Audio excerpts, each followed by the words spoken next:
Tiga.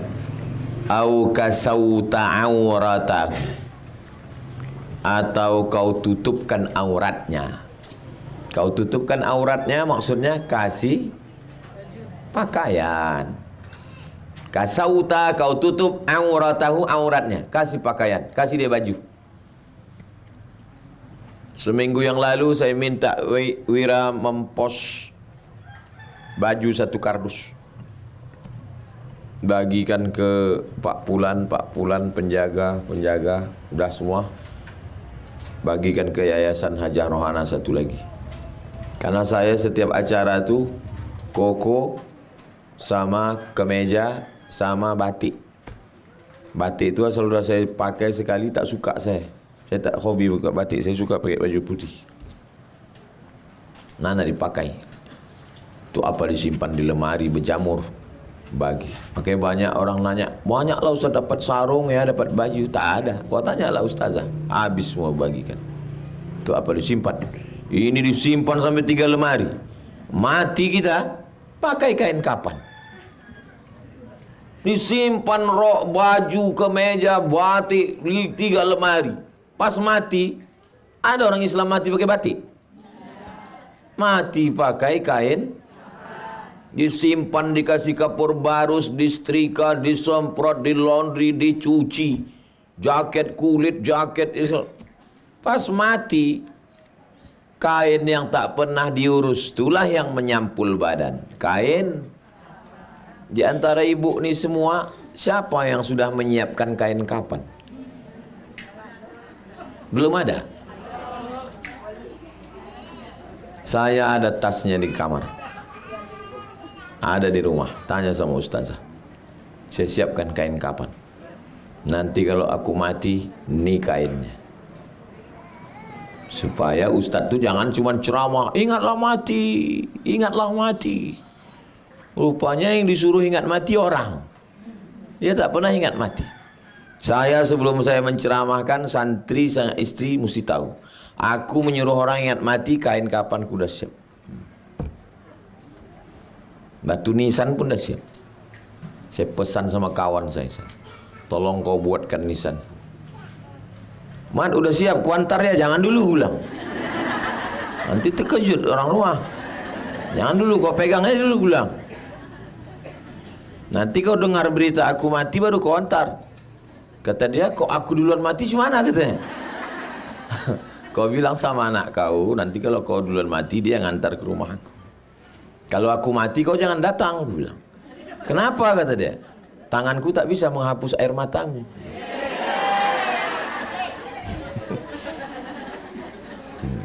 Boleh untuk update status besok pagi. Jangan pula serentak, ketahuan kopi dari mana. Jangan takut cerita mati. Ini banyak bini takut cerita mati, suami takut cerita mati. Asal cerita mati, jangan cerita mati bang, jangan cerita mati bang. Kenapa takut cerita mati? Cerita mati ke santri, cerita mati ke orang rumah. Supaya kalau kita mati, mereka tak terkejut, siap mental. Ini begitu laki mati terbuka mata. Gara-gara tak pernah cerita mati. Kalau saya sampaikan itu. Kalau aku mati, jenazahku nanti letakkan di ruang tamu. Ini kain selendangnya. Ini letakkan sini. Kuburkan aku di bagian kiblat ini. Kiblat masjid itu letakkan situ. Supaya jangan sampai masjid itu diambil salafi. Kalau di masjid itu ada kuburan, tak diambil salafi. Asal ada masjid tak mau salafi. Asal ada kuburan tak mau dia. Kalau tidak habis masjid awak diambil salafi. Tiap hari orang bacakan doa ziarah. Ziarahlah orang situ untuk almarhum Abdul Somad Al-Fatihah kata dia. Cumana kalau matinya pas jadwal di Kalimantan, tak usah bawa jenazah ke sini. Tiket jenazah mahal. Kuburkan aja sana. Doa ibu-ibu sampai apa tak sampai? Sampai. Apa yang mesti dibawa kemari?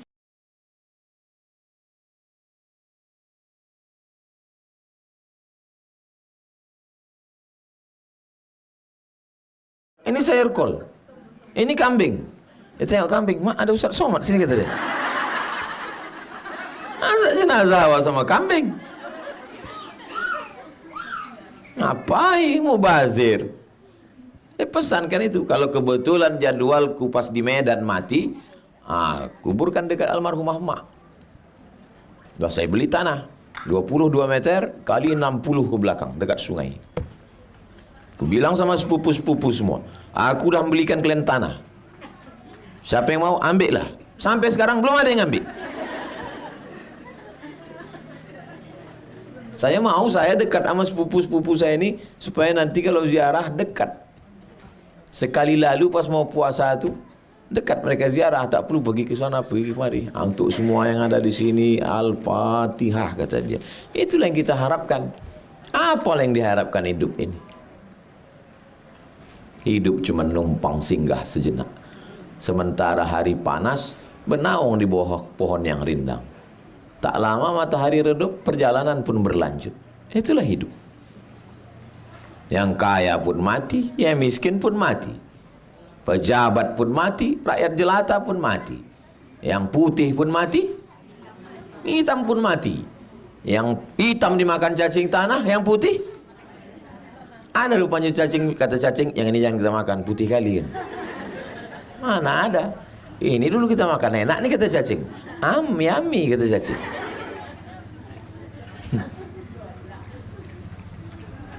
Apalah yang dicari hidup ini? Senangkan hatinya. Bisa lebih dari itu kenyangkan perutnya. Bisa lebih dari itu kasih pakaian.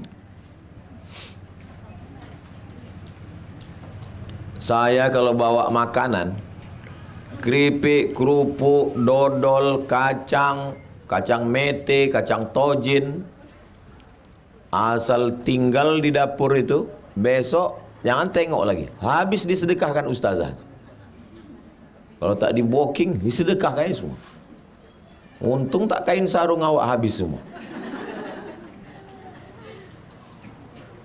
Jadi itulah yang akan menjadi kekal abadi. Yang lain yang disimpan-simpan tak ada gunanya. Yang keempat, au qadaita lahu hajatan, tunaikan hajatnya. Pak Ustadz, anakku ini Pak Ustadz dah tamat SD, tak bisa ku sekolahkan, tolonglah aku Pak Ustadz. Tunaikan hajatnya. Assalamualaikum Ustadz Al-Nob.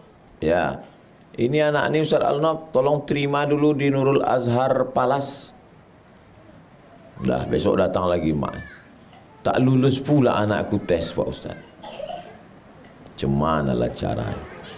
Cemana ini Ustadz Al-Nob tak lulus anaknya? Kita masukkan rumah Quran setahun dulu, perbaiki bacaannya. Di mana? Di Duri. Gratis. Tolong dulu Pak Ustadz, tak ada yang mau dimasak malam nih Pak Ustadz. Kasih beras 10 kilo. Tak mungkin makan beras saja Pak Ustadz, tak ada lauknya Pak Ustadz. Sarden 2 kali. Tak selera pula tak minum teh Pak Ustadz. Gulaikan teh, gulaikan gula. Ustazah suruh, ustazah catat nomor-nomornya, di gang mana, rumah yang mana. Nanti kita antar sore-sore. Kita belanja ke areng ke atas tuh.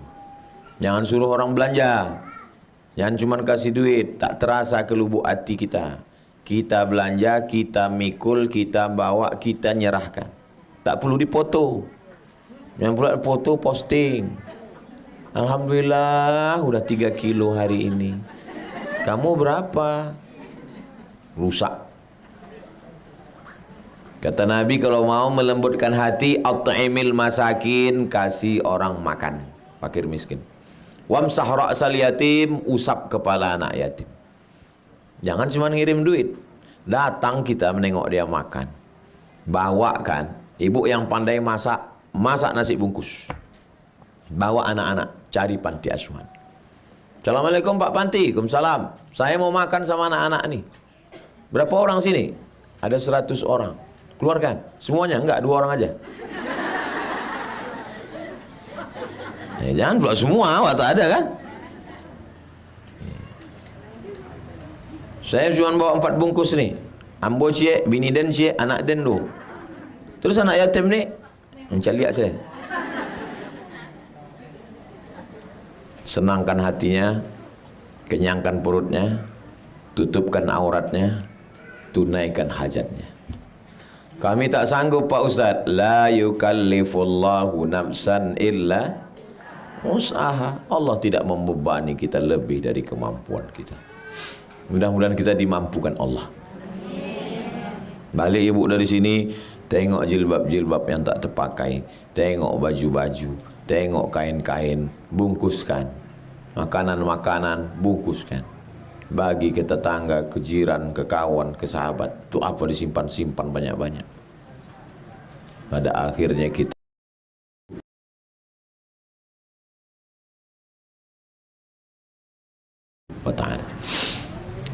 Rawahu Tabrani, hadis ini disebutkan oleh Imam At-Tabrani fil Awsat, dalam kitab namanya Al-Mu'jam Al-Awsat. Al-Mu'jam Al-Awsat. Oke, kita lanjutkan 291. Wa akhrajahu Abu Syekh, diriwayatkan oleh Imam Abu Syekh dalam kitabnya namanya Fi Thawab. Thawab artinya balasan pahala. Min hadis Ibni Umar, dari hadis diriwayatkan oleh anak Umar bin Khattab namanya Abdullah bin Umar bin Khattab. Fi riwayatin lahu, dalam satu riwayat. Ahabbul a'mal, amal yang paling dicintai Allah, amal yang paling disukai Allah. Ilallah, sururun, bahagia, tudkhiluhu ala muslimin, kebahagiaan yang bisa kau masukkan ke dalam hati saudara. Itulah amal yang paling bagus. Kebahagiaan yang bisa kau masukkan ke dalam hati saudara, menyenangkan hati orang lain. Banyak orang sanggup menyenangkan hati orang, hati lakinya hancur. Banyak orang sanggup menyenangkan hati orang, hati bininya berkeping. Maksudnya di sini ring satu keluarga, emak, ayah, abang, adik, kakak, laki, bini. Habis itu barulah orang-orang jauh. Ada juga orang kalau ke kawan, ke tetangga, baiknya minta ampun. Kalau ngajak kawan minum jus, kau mau pesan jus apa? Jus mangga, jus melon, jus apel, pesan semua. Tapi kalau makan sama bininya, air putih aja. Ada tak orang macam ini? Banyak juga ngaku.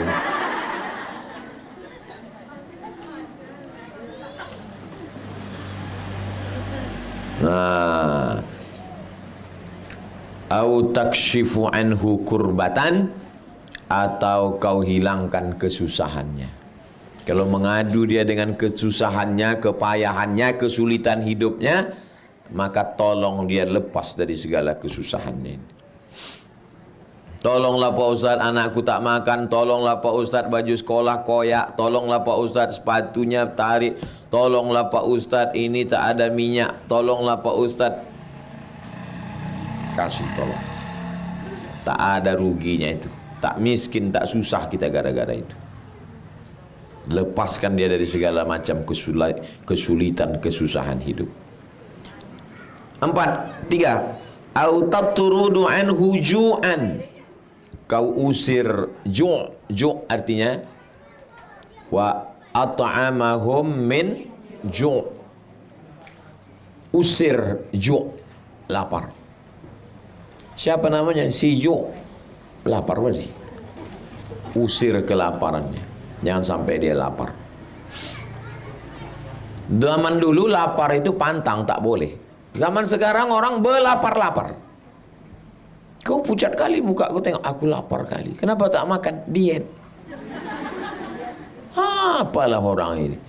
Makanan ada, beras ada, gulai ada, sambal ada, berlapar-lapar. Lapar, mati.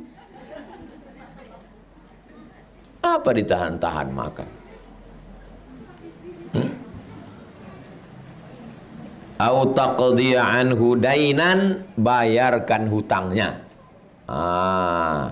Ini tak ada dalam hadis yang tadi. Dalam hadis tadi tak ada ini. Tapi dalam hadis ini ada satu khusus, au taqdiya lahu dainan, bayarkan hutangnya. Pergi ke warung, tanya yang punya warung tuh, Bu, siapa di perumahan ini yang utangnya paling banyak sampai tak berani keluar rumah, tak berani wirid yasin, tak berani pengajian karena banyak utang? Tolong dia.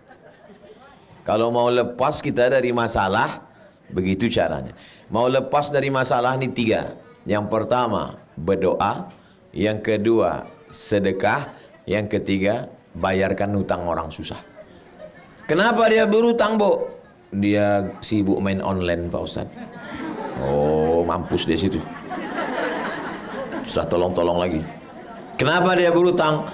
Kebetulan kemarin anaknya sakit, lakinya pula meninggal, dia pun sekarang kena penyakit, Pak Ustadz. Tolonglah dia. Tanya juga sebabnya dulu. Syanu itu kenapa? Si main judi online aja kerjanya, Pak Ustadz. Sebentar ya, aku ke sana dulu, Bu. Ibu kemana? Aku mau ke kantor polisi, mau kulaporkan dia. Biar ditangkap, campakkan orang ke Sungai Siak. Itu makanan hiu-hiu situ. Kata hiu, aku pun tak mau makan ini, pahit darahnya gitu. Ada kawan saya kena masalah di Bandung. Saya tanya dia, "Cemanalah kau bisa lepas dari masalah yang dahsyat ini?" Pergi aku ke kampung, ku jumpai orang warung situ. "Bu, tengok catatan warung ini." Keluarlah buku catatan warung. Ku cari yang daftar utangnya paling banyak, ku bayarkan tanpa orang itu tahu. Nanti kalau dia datang ke sini bilang utangnya udah lunas dan tak tahu tak siapa yang bayarkan. Alhamdulillah Ustadz, setelah ku bayarkan selesai masalahku semua. Jadi cara menyelesaikan masalah hidup 3. Doa, sedekah, bayarkan utang orang. Cemanalah aku membayarkan utang orang, Pak Ustadz? Utangku yang paling banyak di kampung ini, Pak Ustadz.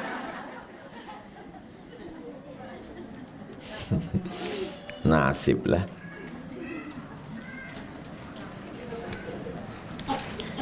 Itu hadis kita kaji 292, ini agak panjang sedikit.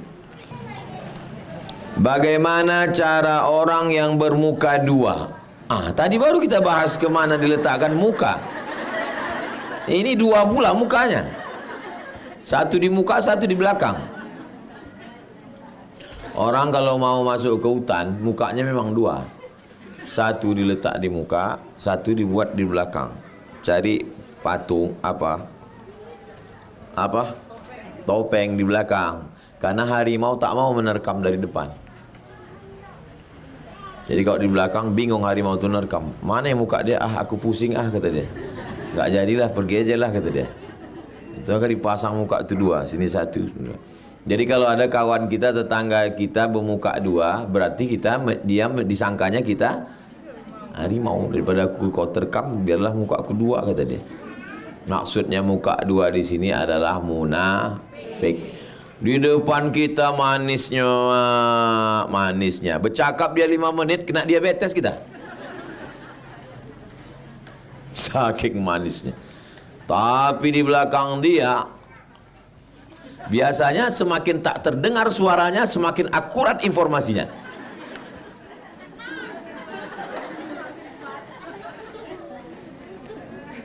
Ku sampaikan sama klien yang bermuka-muka 2 ya, munafik. Innal munafiqina fid darkil asfali minan nar. Orang yang munafik letaknya dalam keraknya neraka. Ustadz, kalau ada orang di depan Ustadz baik, di belakang Ustadz dia mengecam, mengejek, membuli, mengolok, sampai berita itu ke Ustadz, saya ajak dia kopdar, kopi darat. Kau kalau kundang ke rumahku pasti kau tak datang kan? Kau takut? Di mana kau mau kita jumpa? Kita jumpa di Jalan Paus. Makan miso kita di sana. Jumpa. Kenapa kau ejek-ejek aku? Enggak ada saya ngejek. Nih screenshot di grup. Tanya. Tak berhenti juga ngejek. Kau kalau tak berhenti ngejek, ku poldakan kau. Pasal penistaan nama baik mengganggu ketentraman orang. Kalau udah kita gitukan tetap juga dia tak usah pikirkan lagi, karena melawani orang gila tak akan pernah kita menang. Biarkan aja lah dia dengan kegilaannya, jangan pula kita ikut. Nyambung aja pula dengan itu. Sedapnya ceramah di pengajian Az-Zahra. Tak usah diurus orang, kita urus saja urusan kita. Saya ingin sekali mengundang Ustadz datang ke acara syukuran kecil-kecilan di rumah saya. Apakah Ustadz berkenan untuk menghadiri undangan saya, sekaligus kedua orang tua saya ingin bertemu, datang jauh dari Sungai Guntung. Sungai Guntung nih dari sini ke Tembilahan 7 jam, dari Tembilahan naik speed lagi 5 jam. Sungai Guntung. Kalau mau dekat naik pesawat dulu ke Batam, dari Batam naik speed 3 jam daripada jalan darat dari sini. Mau datang kemari, mau jumpa Ustadz Somad, datang Rabu pagi, ikut pengajian Riyadus Shalihin, habis itu tunggu saya di rumah kayu. Nanti saya kasih makan lontong pagi. Karena kalau saya mendatangi rumah satu-satu, nanti semua perumahan ini minta datang. Saya datangi, ini rumah kami lah Ustaz, rumah kami lah Ustaz, rumah kami lah Ustaz. Ini satu jalan ini lebih 360 rumah. 2 tahun saya mendatangi rumah ini baru selesai. Kalau tidak nanti kami yang selalu pengajian Ustaz, kenapa Ustaz tak datang ke rumah kami? Macam mesin pompong rusak. Bawa makcik, pakcik, ayah nih yang mau jumpa nih, Rabu subuh lapor ke Ustazah Neti. Nanti ku kasih lontong sayur sama teh manis, biar supaya adil.